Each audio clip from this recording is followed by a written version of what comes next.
Jika dahulu pantun dianggap sekadar warisan lama, kini ia kembali bernafas segar apabila anak muda semakin kreatif menjadikannya medium ekspresi dan cabang seni yang dekat dengan jiwa mereka.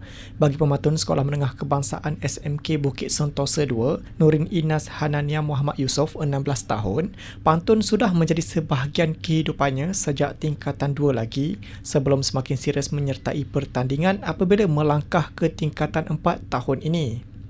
Secara jujurnya, saya mula berkecimpung dalam bidang pantun ni sejak saya Form 2 lagi. Tapi bila mula masuknya pertandingan ni, waktu saya Form 4. Jadi tahun sekarang lah baru saya mula berjinak dalam bidang pantun. Apa minatnya?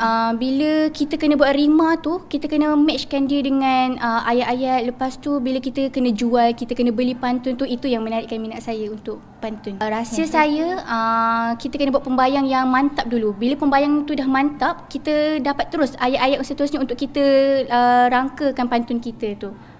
Pada pandangan saya, pantun ni boleh menarik minat anak muda bila mana kan bila kita nak mulakan pantun tu, kita ada pengenalan, apa orang kata, ada intonasi yang beralun-alun, apa-apa semua tu. Jadi saya rasa bila anak muda dengar pantun tu dilaungkan macam tu, mungkin itu boleh menarik minat muda. Saya lebih suka gaya nyanyian untuk pantun saya. Suka nyanyi? Ya, betul. Okay.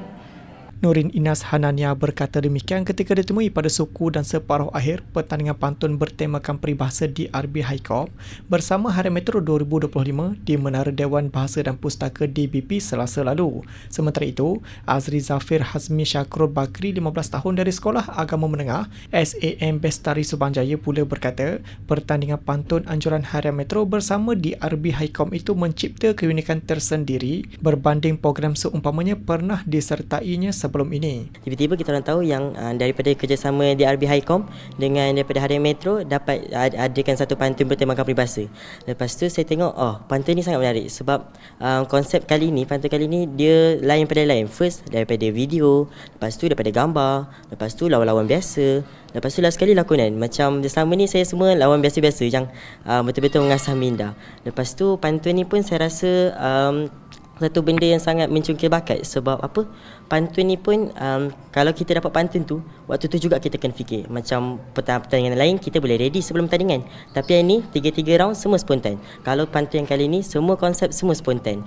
Guru pembimbing SMK Sarjana Utama Sungai Buloh Siti Nur Ain Abdul Hamid pula melihat pertandingan ini bukan sekadar medan berentap kata, malah landasan menggilap bakat pelajar.